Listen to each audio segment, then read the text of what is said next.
Bayangkan, 10 dukun sakti berkumpul dengan jimat, asap kemenyan, dan mantra ribuan tahun, namun kalah telak oleh satu orang kurus berwajah santai yang datang tanpa jimat apapun. Apa senjatanya? Bukan keris, bukan azimat, hanya akal. Dan malam itu, semua orang pulang dengan kepala tertunduk. Assalamualaikum sahabat cerita.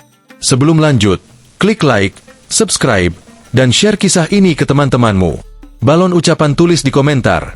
Kamu nonton dari kota mana? Siap? Kita mulai. Bayangkan sebuah malam yang gelap, sunyi, namun penuh bisik-bisik ketakutan. Di tengah kota tua yang dikelilingi tembok batu tinggi dan lentera minyak yang berkelip tertiup angin, tersebar kabar yang membuat seluruh rakyat gelisah. Cincin pusaka kerajaan hilang.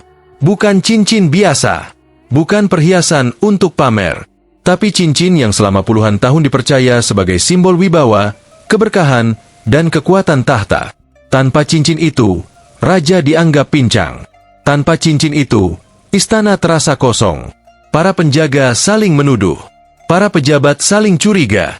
Rakyat mulai berbisik, ini pertanda buruk.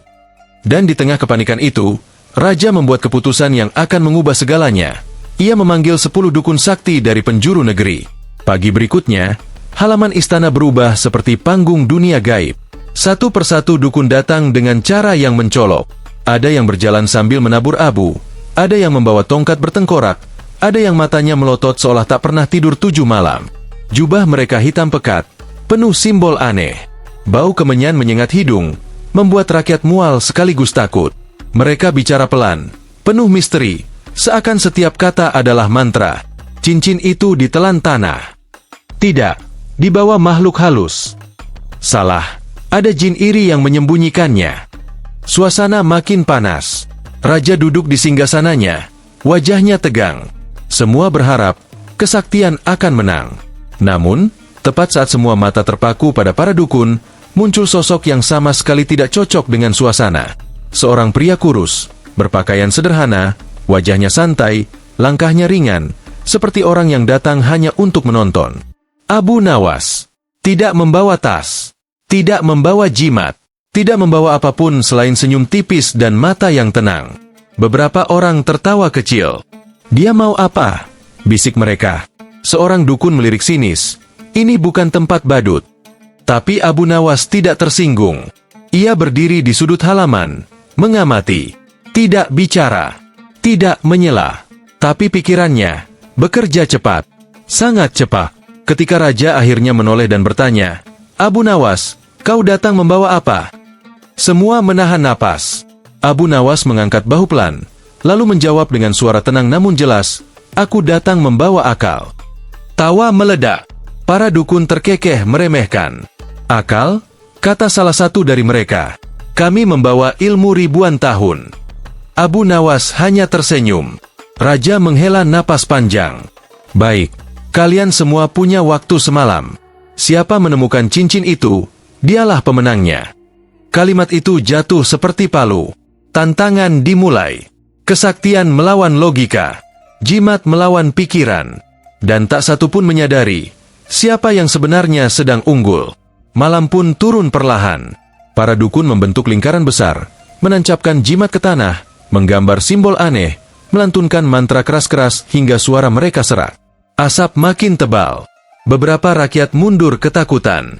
Tapi Abu Nawas, ia justru berjalan pelan, mengelilingi halaman, matanya tajam, telinganya waspada. Ia memperhatikan langkah-langkah kecil yang gugup, tatapan mata yang terlalu sering menghindar, napas yang berubah cepat. Ia melihat sesuatu yang tidak dilihat para dukun. Dan di saat itulah, Abu Nawas sadar. Cincin itu tidak disembunyikan oleh makhluk gaib. Cincin itu disembunyikan oleh rasa takut manusia. Waktu terus berjalan, dan kepercayaan diri para dukun mulai retak sedikit demi sedikit. Mantra yang mereka ulang-ulang terdengar semakin fals, seperti lagu lama yang dipaksa diputar ulang padahal kasetnya sudah aus. Salah satu dukun mengibas-ngibaskan jubahnya dengan kesal, keringat mengalir di pelipis. Aneh, gumamnya, energi malam ini berat. Yang lain menimpali, mungkin jin penjaga sedang marah.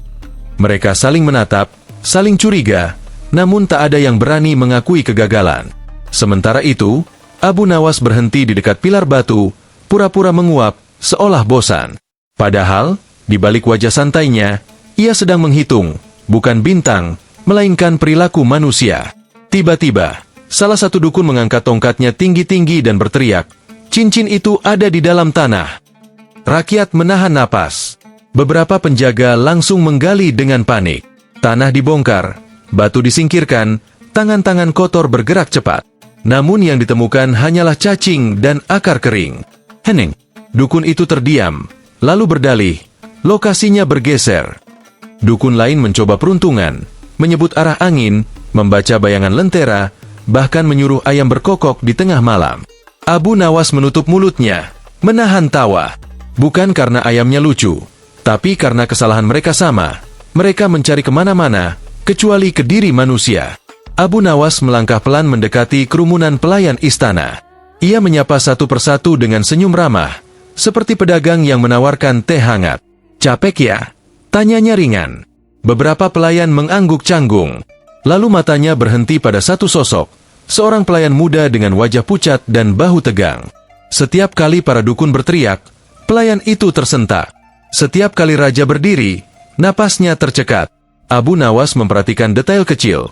Cara tangan itu menutup saku, cara kaki bergeser saat disebut kata hukuman.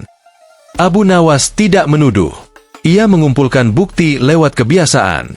Dan kebiasaan itu, malam ini, berteriak lebih keras daripada mantra manapun. Sementara para dukun mulai saling menyalahkan. "Mantramu kurang kuat. Jimatmu palsu." Abu Nawas justru duduk bersila dan berkata keras-keras, "Wahai para ahli gaib, boleh aku bertanya?" Semua menoleh. "Kalau cincin itu disembunyikan jin," lanjutnya santai, "mengapa tak ada satupun jin yang menuntut imbalan?" Beberapa orang terkekeh. Dukun terdiam. Abu Nawas melanjutkan, "Kalau tanah yang menelan, mengapa tanahnya tenang? Tidak ada retakan. Tidak ada tanda dipaksa." Ia berdiri, menepuk debu di bajunya. Biasanya, yang paling pandai menyembunyikan sesuatu adalah rasa takut. Kalimat itu melayang di udara, menampar pelan tapi tepat. Raja bangkit dari singgasananya. "Apa maksudmu, Abu Nawas?" tanyanya, suaranya berat. Abu Nawas menoleh ke arah pelayan yang pucat tadi, lalu kembali menatap raja. "Hamba hanya ingin memastikan," katanya tenang, "bahwa kita tidak sedang melawan makhluk tak terlihat, padahal pelakunya terlihat jelas." Kerumunan bergemuruh. Para dukun tersinggung. "Ini fitnah," teriak salah satu. Abu Nawas tersenyum tipis. "Kalau fitnah, mari kita uji." Mintalah semua pelayan membuka saku. Detik itu juga, malam terasa membeku. Dan di sanalah, ketegangan berubah menjadi ketakutan nyata. Perintah Abu Nawas itu jatuh seperti petir di malam yang sunyi. Mintalah semua pelayan membuka saku. Suasana istana langsung berubah. Para pelayan saling pandang.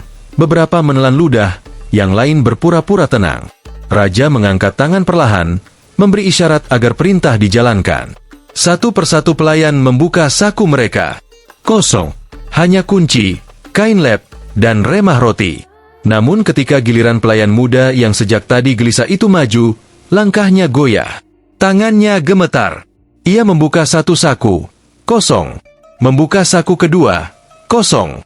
Penonton hampir menghela napas lega. Tapi Abu Nawas mengangkat alis, tersenyum tipis, lalu berkata pelan namun tajam, "Boleh buka, saku dalam." Detik itu juga, wajah pelayan itu runtuh. Warna mukanya menghilang seperti disapu kain basah. Dengan tangan yang bergetar hebat, ia merogoh saku dalam jubahnya. Kilau emas memantul dari cahaya lentera. Cincin pusaka itu jatuh ke tanah. Suara logam kecil itu terdengar lebih keras dari gong istana. Semua terdiam. Para dukun membelalak. Raja berdiri kaku. Pelayan itu langsung tersungkur, menangis, memukul-mukul tanah. "Ampuni hamba, ampuni hamba," tangisnya pecah. Abu Nawas menghela napas pelan, bukan puas, melainkan iba. "Lihat," katanya lirih, "bukan jin yang menyembunyikan cincin ini, tapi ketakutan manusia yang tak sanggup jujur." Salah satu dukun maju dengan wajah merah padam. "Ini kebetulan," teriaknya. "Kesaktian kami belum selesai." Abu Nawas menoleh santai. "Kalau begitu," katanya sambil menunjuk cincin di tanah, Tolong panggilkan jin yang kalian klaim menyembunyikannya. Tawa kecil pecah dari kerumunan. Dukun itu terdiam. Yang lain mulai saling berbisik. Ada yang pura-pura membenahi jubah. Ada yang melirik ke arah keluar. Abu Nawas melanjutkan. Suaranya tenang tapi menekan. Kesaktian yang hebat tidak takut diuji. Tapi kebohongan selalu gemetar saat ditanya. Raja menatap para dukun itu satu persatu. Untuk pertama kalinya, kesaktian terlihat kecil di hadapan akal sehat. Raja mengangkat cincin pusaka itu, menatapnya lama, lalu menoleh kepada Abu Nawas. Bagaimana kau bisa tahu? Tanyanya, suaranya lebih lembut dari sebelumnya. Abu Nawas menunduk hormat. Hamba tidak mencari cincin, paduka, jawabnya pelan. Hamba mencari perubahan perilaku. Yang bersalah akan sibuk menyembunyikan diri, bukan sibuk mencari. Raja terdiam. Para dukun menunduk. Rakyat mulai bertepuk tangan. Bukan sorak kemenangan, melainkan kelegaan. Malam yang tadinya penuh asap dan mantra, kini terasa jernih. Seolah-olah akal sehat baru saja membuka jendela besar di istana itu. Pelayan itu akhirnya diampuni setelah mengaku tergoda hutang dan ketakutan. Raja memerintahkan hukuman yang adil, tanpa amarah. Lalu ia menoleh kepada Abu Nawas dan berkata, malam ini, 10 dukun membawa kesaktian, tapi 1 orang membawa kebenaran. Abu Nawas tersenyum tipis, menatap rakyat. Ingatlah, katanya, akal bukan untuk meremehkan ilmu, tapi untuk memandu kejujuran. Dan sejak malam itu, cerita pun menyebar ke seluruh negeri, bahwa butuh 10 dukun sakti, namun 1 akal jernih mampu menelanjangi semuanya. Suasana istana yang tadi tegang perlahan mencair, tapi bukan menjadi ringan, melainkan menjadi hening yang penuh kesadaran. Para dukun yang sejak awal berdiri dengan dada membusung, kini menunduk, seperti gunung yang kehilangan bayangan. Tidak ada yang berani bicara. Jimat-jimat yang tadi dianggap sakti, kini terasa seperti benda mati yang memalukan. Salah satu dukun tua menghela napas panjang, menatap tanah, lalu berbisik lirih. Kami terlalu sibuk terlihat hebat, sampai lupa berpikir. Abu Nawas mendengar itu, tapi ia tidak menertawakan. Ia hanya tersenyum kecil, karena baginya, kesadaran adalah kemenangan yang paling sunyi. Raja melangkah turun dari singgasananya. Langkahnya pelan, tapi berat. Ia berdiri sejajar dengan rakyat, menatap wajah-wajah yang tadi dipenuhi ketakutan, kini dipenuhi harap. Malam ini, ujar Raja, aku belajar 1 hal. Ia menoleh ke para dukun, lalu ke Abu Nawas. Kesaktian tanpa akal hanyalah pertunjukan. Akal tanpa kejujuran hanyalah kepintaran kosong. Kata-kata itu menggema di aula batu. Rakyat mengangguk. Abu Nawas menunduk hormat. Ia tidak meminta pujian, karena baginya, akal bukan untuk dipamerkan, tapi dipakai saat diperlukan. Salah satu dukun muda maju, wajahnya ragu. Abu Nawas, katanya pelan, apakah kami harus membuang semua ilmu kami? Abu Nawas tertawa kecil, bukan mengejek, melainkan hangat. Tidak, jawabnya, ilmu itu seperti pisau. Bisa memotong makanan, bisa melukai tangan. Yang menentukan bukan pisaunya, tapi siapa yang memegang dan untuk apa. Tawa ringan terdengar dari rakyat. Bahkan Raja tersenyum. Malam itu, untuk pertama kalinya, kesaktian dan akal berjabat tangan, bukan bertarung. Kabar kejadian malam itu menyebar cepat. Di pasar, di warung teh, di sudut-sudut kampung. Orang-orang bercerita sambil tertawa. Ternyata 10 dukun kalah sama 1 orang yang cuma bawa pikiran. Anak-anak menirukan gaya Abu Nawas yang santai. Orang tua mengangguk sambil berkata, pantas saja, kebohongan memang capek. Cerita itu tidak hanya menghibur, tapi menyembuhkan rasa takut yang lama bersarang di hati rakyat. Takut pada hal gaib, takut pada ancaman, takut pada bayang-bayang yang sebenarnya diciptakan sendiri. Di penghujung malam, Abu Nawas berjalan meninggalkan istana tanpa pengawalan, tanpa hadiah mencolok. Lentera-lentera padam satu persatu. Ia menatap langit, menarik napas dalam, lalu bergumam pelan. Manusia sering kalah bukan karena kurang kuat, tapi karena enggan berpikir jujur. Angin malam berhembus lembut, seolah mengamini. Dan di balik tembok istana itu, tertinggal satu pelajaran besar, bahwa akal yang tenang mampu mengalahkan kesaktian yang gaduh. Keesokan paginya, matahari terbit dengan warna yang terasa berbeda. Istana tidak lagi dipenuhi aroma kemenyan, melainkan suara langkah orang-orang yang bekerja dengan lebih ringan. Para penjaga berdiri tegap tanpa rasa curiga. Para pelayan berjalan tanpa ketakutan. Raja memanggil seluruh pejabat dan berkata, "Mulai hari ini, setiap masalah akan diselesaikan dengan akal dan musyawarah, bukan dengan asap dan ancaman." Rakyat yang mendengar kabar itu saling tersenyum. Mereka tidak sadar bahwa satu malam bersama Abu Nawas telah mengubah cara berpikir satu negeri. Bukan karena keajaiban, tapi karena keberanian untuk jujur pada kenyataan. Para dukun satu persatu meninggalkan kota. Tidak diusir, tidak dihina, tapi pulang dengan kepala tertunduk dan hati yang sedang belajar. Ada yang berjanji memperbaiki niat. Ada yang memilih berhenti pamer. Ada pula yang berkata pada dirinya sendiri, "Aku terlalu lama menipu orang lain, sampai lupa menipu diriku sendiri." Abu Nawas melihat mereka pergi tanpa rasa menang. Ia tahu, malu adalah guru yang keras tapi jujur. Dan kadang, rasa malu itulah yang menyelamatkan seseorang dari kesombongan yang lebih besar. Di pasar, cerita tentang malam itu berubah menjadi kisah lucu. Orang-orang tertawa sambil berkata, 10 dukun bawa jimat segudang, Abu Nawas bawa otak doang. Anak-anak menirukan gaya Abu Nawas yang santai, pura-pura menguap saat orang dewasa berdebat. Namun di balik tawa itu, ada pelajaran yang diam-diam masuk ke hati. Tidak semua yang terdengar hebat itu benar, dan tidak semua yang sederhana itu lemah. Sejak hari itu, rakyat mulai bertanya sebelum percaya, berpikir sebelum takut. Abu Nawas sendiri kembali ke rumah kecilnya di pinggir kota. Tidak ada pesta, tidak ada pujian berlebihan. Ia duduk, menyeduh teh, memandang jalanan. Seorang tetangga bertanya, "Kenapa kau tidak minta hadiah besar?" Abu Nawas tersenyum, mengaduk tehnya pelan.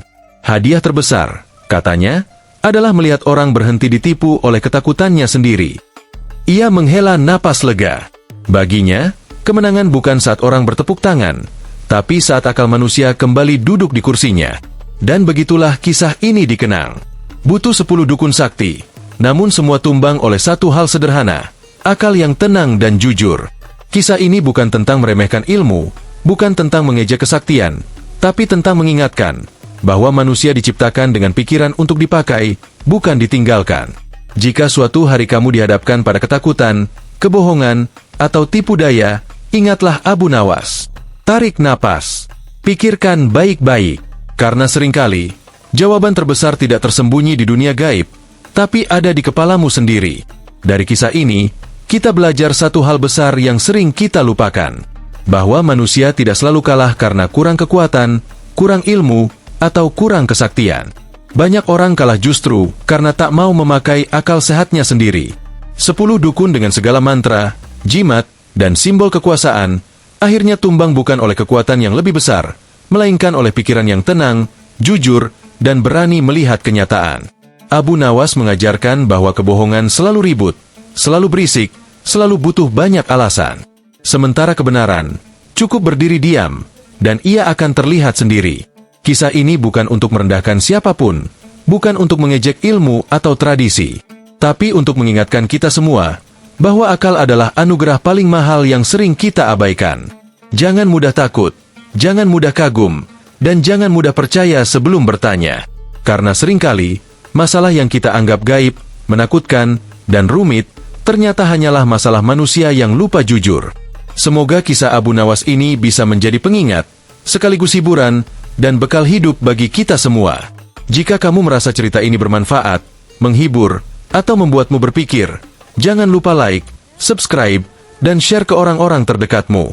Balon ucapan tulis di kolom komentar, kamu menonton dari kota mana, dan pelajaran apa yang paling kamu rasakan dari kisah ini. Terima kasih sudah menemani hingga akhir. Saya pamit. Sampai jumpa di kisah penuh hikmah dan tawa berikutnya. Wassalamualaikum.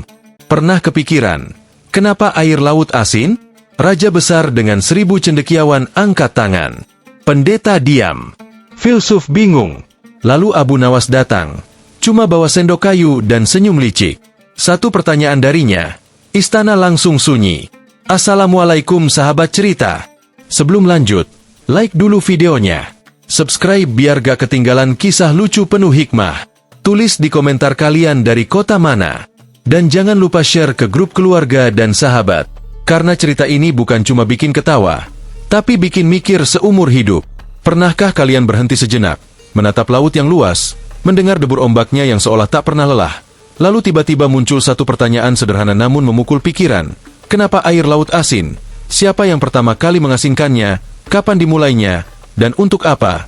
Pertanyaan yang tampak sepele ini justru membuat seorang raja besar, raja yang terkenal cerdas, berwibawa, dan disegani lintas negeri, kehilangan tidur selama bertahun-tahun. Setiap malam ia berdiri di balkon istananya, menatap laut gelap yang berkilau diterpa cahaya bulan, merasakan angin asin menyentuh wajahnya, dan hatinya bertanya-tanya, apakah alam sengaja dibuat seperti ini, atau ada rahasia besar yang belum pernah disentuh oleh akal manusia?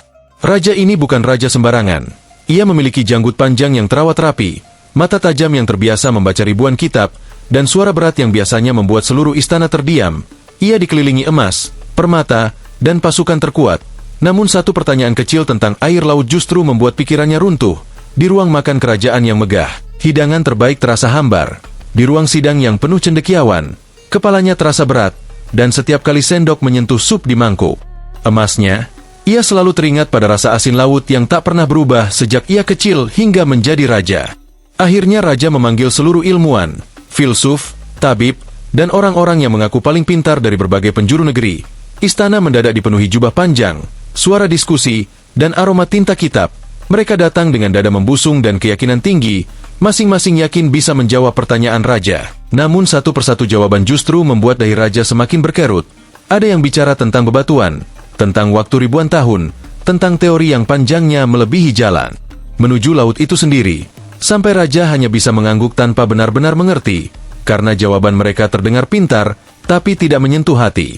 Ketegangan memuncak ketika raja mengumumkan sayembara. Siapapun yang bisa menjawab dengan masuk akal, sederhana, dan membuat hatinya tenang, akan diberi emas seberat tubuhnya. Istana gempar, rakyat berdatangan, orang-orang yang biasanya diam kini ikut bicara, yang bodoh merasa pintar, yang pintar merasa paling benar. Namun di tengah keramaian itu, muncul satu sosok yang sama sekali tidak mencerminkan kecerdasan menurut standar istana. Pakaiannya lusuh, sandalnya tipis, wajahnya santai, dan senyumnya seperti menyimpan rahasia yang siap meledak kapan saja. Dialah Abu Nawas, pria dengan mata licik namun jujur, rambut sedikit berantakan, tubuh kurus, tapi langkahnya ringan seolah tidak membawa beban dunia. Ketika semua orang sibuk berbicara, ia justru tertawa kecil. Tawa yang terdengar sederhana namun menusuk, tawa yang membuat beberapa bangsawan menoleh dengan kesal, dan saat itulah, tanpa rasa takut, Abu Nawas melangkah maju, menatap raja, dan dengan suara tenang yang terdengar jelas di seluruh aula istana, ia berkata, Paduka, kalau jawaban kalian terlalu panjang, mungkin bukan laut yang asin, tapi pikiran kita yang terlalu penuh. Dan sejak detik itu, seluruh ruangan mendadak sunyi, karena semua orang tahu, sesuatu yang besar akan segera terjadi. Begitu suara Abu Nawas menggema di aula istana, suasana yang tadinya riuh mendadak berubah dingin. Para bangsawan yang sebelumnya sibuk mengangguk sok paham kini saling pandang dengan wajah tersinggung. Beberapa tabib menarik napas panjang, para filsuf mengerutkan kening, merasa harga dirinya diinjak-injak oleh seorang pria berpakaian lusuh.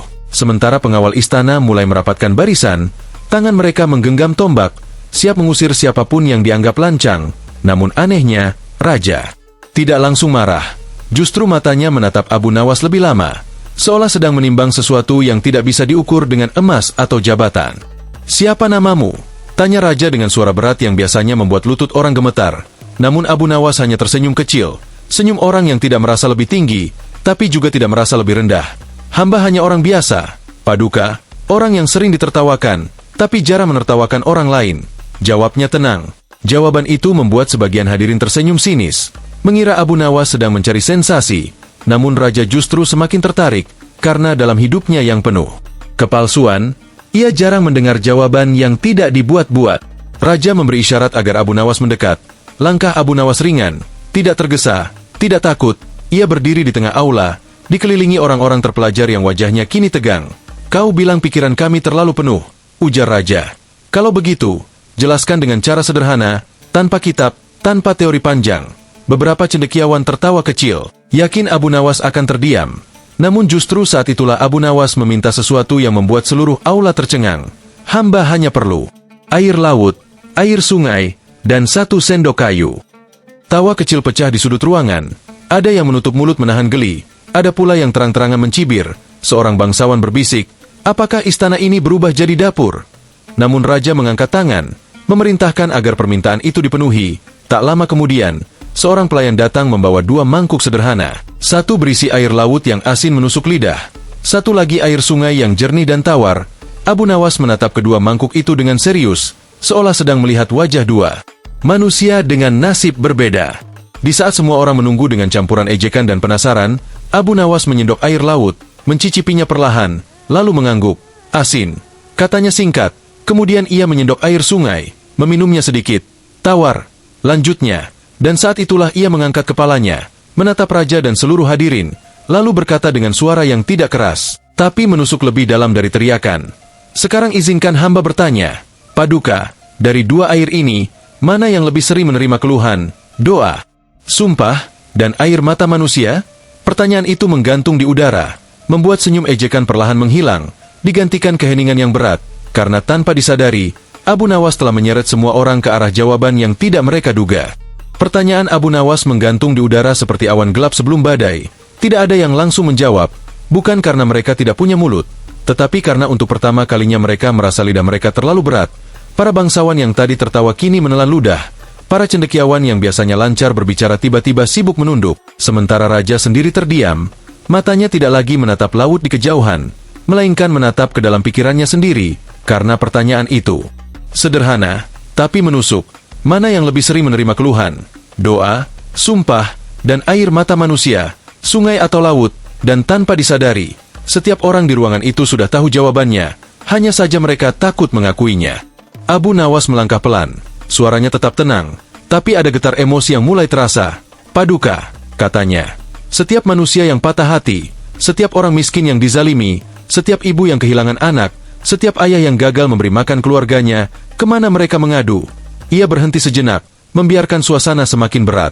Mereka menangis, dan air mata itu mengalir, lewat selokan, lewat sungai, dan akhirnya, semuanya bertemu di laut. Beberapa orang mulai menghela napas panjang, karena kata-kata itu bukan lagi lelucon, melainkan cermin yang dipaksa menghadap ke wajah mereka sendiri. Raja menggenggam sandaran singgasananya, jemarinya bergetar, wajahnya yang selama ini terlihat tegas perlahan melunak. Jadi menurutmu, ucapnya pelan, hampir seperti berbicara pada dirinya sendiri, laut asin karena air mata manusia. Abu Nawas tersenyum tipis, bukan senyum mengejek, tapi senyum orang yang paham pahitnya hidup. Bukan hanya air mata, Paduka, jawabnya, tapi juga keserakahan, kezaliman kecil yang dianggap sepele, keputusan-keputusan besar yang lupa pada orang kecil, semuanya terasa pahit, dan pahit itu, akhirnya terkumpul di laut. Suasana istana berubah drastis, tawa menghilang sepenuhnya. Beberapa bangsawan mulai gelisah di tempat duduknya, karena mereka sadar, cerita Abu Nawas bukan dongeng kosong. Beberapa kebijakan kerajaan yang selama ini dianggap wajar, tiba-tiba terasa berat di dada. Raja menutup matanya sesaat, napasnya terdengar lebih dalam, lebih lambat, seolah ia baru saja tersadar dari tidur panjang. Dan untuk pertama kalinya sejak naik tahta, ia merasa bahwa mahkota di kepalanya tidak hanya terbuat dari emas, tetapi juga dari tanggung jawab yang sangat berat. Abu Nawas memecah keheningan dengan tawa kecil, tawa yang lembut, seakan ingin menarik semua orang keluar dari ketegangan yang mencekik. Tenang, Paduka, katanya sambil mengangkat sendok kayu. Laut akan tetap asin sampai akhir zaman, tapi hati manusia bisa dibuat lebih manis, asal keadilan tidak hanya jadi hiasan pidato. Kalimat itu membuat beberapa orang tersenyum pahit, beberapa lainnya menunduk malu, dan raja perlahan berdiri dari singgasananya, menatap Abu Nawas dengan mata berkaca-kaca. Karena ia sadar, hari itu ia tidak hanya menemukan jawaban tentang laut, tetapi juga tentang dirinya sendiri sebagai seorang pemimpin. Raja melangkah turun dari singgasananya. Langkah yang selama ini hanya dilakukan saat upacara besar atau peperangan, langkah yang biasanya disambut teriakan hormat, kini justru diselimuti keheningan yang berat. Lantai marmer istana terasa dingin di telapak kakinya, dan setiap langkah seolah mengingatkannya pada satu hal yang selama ini ia abaikan, bahwa seorang raja bukan hanya berdiri paling tinggi, tetapi juga paling dekat dengan air mata rakyatnya. Abu Nawas memperhatikan tanpa berkata apa pun, karena ia tahu, ada kesadaran yang sedang lahir perlahan di dalam dada seorang penguasa. Raja berhenti tepat di hadapan Abu Nawas. Jarak mereka kini begitu dekat, tidak lagi dipisahkan singgasana, gelar, atau kemegahan. Jika semua yang kau katakan benar, ucap raja dengan suara berat yang kini terdengar rapuh, maka aku telah ikut mengasingkan laut itu. Kalimat itu mengguncang seluruh aula. Beberapa bangsawan terperanjat, sebagian lainnya menunduk, karena untuk pertama kalinya mereka mendengar seorang raja mengakui kesalahan bukan sebagai strategi, tapi sebagai penyesalan dan abu. Nawas menjawab dengan lembut, Paduka tidak sendiri. Laut itu asin karena banyak tangan ikut mencampurnya. Keheningan kembali menyelimuti ruangan. Namun Abu Nawas, seperti biasa, tidak membiarkan suasana tenggelam terlalu lama. Ia menggaruk kepalanya sambil tersenyum. Lagi pula, Paduka, katanya santai. Kalau laut tawar, ikan-ikan pasti protes duluan. Beberapa hadirin tertawa tertahan. Tawa yang pecah di tengah ketegangan. Dan justru itulah keahlian Abu Nawas. Menyelipkan humor di sela-sela kebenaran pahit, agar hati manusia tidak menolak, tapi menerima. Raja pun tersenyum kecil, senyum pertama. Sejak percakapan itu dimulai, Raja mengangkat tangannya, memberi isyarat agar semua orang mendekat. Suaranya kini lebih tenang, lebih jujur. Hari ini aku mengundang kalian untuk menjawab satu pertanyaan tentang alam, katanya. Tapi aku justru mendapatkan pertanyaan tentang diriku sendiri. Ia menatap para menteri, pejabat, dan bangsawan satu persatu. Mulai hari ini, aku ingin setiap keputusan kerajaan ditanya satu hal sederhana. Apakah ini akan menambah air mata, atau menguranginya? Kalimat itu menggema lebih keras dari teriakan perang. Karena semua orang tahu, keputusan seperti itu jauh lebih sulit daripada mengangkat pedang. Abu Nawas melangkah mundur pelan, seolah ingin menghilang sebelum dipuji berlebihan. Namun Raja memanggilnya kembali. Kau belum menerima hadiahmu, kata Raja. Abu Nawas tertawa lebar. Paduka, kalau hadiah emas, saya takut tenggelam sebelum sampai rumah. Seluruh aula kembali tertawa, dan di tengah tawa itu, Raja menjawab dengan suara mantap. Hadiahmu bukan emas, tapi hak untuk menegur Raja kapanpun aku lupa.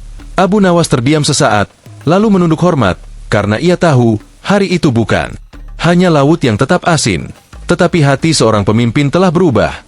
Dan perubahan itulah yang membuat cerita ini layak diceritakan berulang kali. Sejak hari itu, suasana kerajaan perlahan berubah. Bukan berubah karena ket istana diganti, bukan karena bendera baru dikibarkan, tapi karena cara Raja memandang rakyatnya tidak lagi sama. Setiap pagi ia masih menatap laut dari balkon, masih mencium aroma asin yang sama, namun kini dadanya terasa berbeda. Setiap ombak yang datang seperti membawa suara rakyat kecil yang dulu hanya dianggap angin lalu. Dan Raja mulai sadar, kekuasaan bukan tentang seberapa tinggi singgasana, tetapi seberapa rendah hati seseorang mau mendengar. Abu Nawas sendiri tidak pernah tinggal lama di istana. Setelah keramaian reda, setelah tepuk tangan usai, ia kembali berjalan dengan langkah santai, melewati lorong-lorong yang sama, masih dengan pakaian lusuh dan sandal tipisnya. Beberapa pengawal menatap heran, karena pria yang barusan mengguncang pikiran Raja justru pergi tanpa membawa apa-apa, tanpa emas, tanpa jabatan, tanpa pengawalan. Dan ketika seseorang bertanya kenapa ia tidak mengambil kesempatan besar itu, Abu Nawas hanya tertawa. Kecil, kalau saya ikut sibuk mengurus istana, siapa nanti yang mengingatkan mereka dari luar? Kabar tentang perdebatan itu menyebar cepat. Dari pelabuhan ke pasar, dari nelayan ke petani, orang-orang mulai bercerita dengan versi mereka masing-masing. Ada yang tertawa, ada yang terharu, ada yang baru sadar bahwa keluhan kecil yang selama ini mereka pendam ternyata punya makna. Dan di tepi laut, para nelayan berkata satu sama lain, laut tetap asin, tapi semoga hidup kita tidak. Kalimat sederhana itu menyebar lebih cepat dari pidato kerajaan, karena lahir dari hati, bukan dari perintah. Suatu sore, Raja kembali berdiri di balkon istana, sendirian, tanpa pengawal, tanpa menteri, hanya ditemani suara ombak. Ia mencelupkan jarinya ke air laut, merasakannya asin, lalu tersenyum pahit. Aku mengerti sekarang, gumamnya. Laut asin bukan untuk disesali, tapi untuk diingat. Diingat bahwa setiap keputusan yang salah akan selalu meninggalkan rasa, dan setiap keadilan kecil, sekecil apapun, akan mengurangi kepahitan dunia, meski tidak mengubah rasa laut sekaligus. Dan disitulah letak jawaban yang sebenarnya, bukan sekadar kenapa air laut asin, tetapi kenapa manusia sering lupa bahwa hidup bisa terasa pahit bukan karena takdir, melainkan karena pilihan. Abu Nawas mengajarkan dengan cara sederhana, bahwa kebenaran tidak selalu datang dengan suara keras, kadang ia datang lewat tawa, lewat sendok kayu, lewat satu pertanyaan yang membuat kita terdiam. Dan jika hari ini kalian masih menatap laut dan bertanya kenapa rasanya asin, mungkin jawabannya bukan di airnya, tapi di hati kita masing-masing. Apakah kita sedang menambah air mata, atau justru menguranginya? Dan dari kisah ini, kita akhirnya paham, bahwa pertanyaan tentang kenapa air laut asin bukan sekadar soal alam, bukan pula soal ilmu yang rumit, melainkan cermin tentang kehidupan manusia itu sendiri, tentang air mata yang mengalir diam-diam, tentang keadilan yang sering terlupa, dan tentang pilihan kecil yang dampaknya bisa terasa besar. Abu Nawas tidak mengajarkan kita untuk menjadi paling pintar, tapi mengajarkan untuk menjadi paling jujur pada hati, karena laut boleh tetap asin, dunia boleh tetap keras, Tapi hati manusia selalu punya pilihan untuk menjadi lebih lembut, lebih adil, dan lebih peduli. Jika hari ini kita merasa hidup terasa pahit, mungkin bukan karena takdir, melainkan karena ada yang belum kita benahi. Mungkin ada keluhan yang belum didengar, ada kesalahan yang belum diakui, atau ada kebaikan kecil yang belum dilakukan. Dan seperti yang diajarkan Abu Nawas, perubahan tidak selalu datang dari pidato panjang. Kadang cukup dari satu pertanyaan sederhana yang membuat kita berhenti, berpikir, dan tersenyum pahit. Terima kasih sudah menyimak cerita ini sampai akhir. Semoga kisah ini bukan hanya menghibur, tapi juga menemani kalian yang sedang lelah, yang sedang mencari makna, dan yang ingin melihat hidup dengan cara yang lebih jujur. Jangan lupa untuk like jika ceritanya menyentuh, subscribe agar tidak ketinggalan kisah berikutnya, dan tulis di komentar kalian menonton dari kota mana. Karena setiap komentar kalian adalah dukungan besar untuk channel ini. Saya pamit, sampai jumpa di kisah penuh hikmah berikutnya. Wassalamualaikum.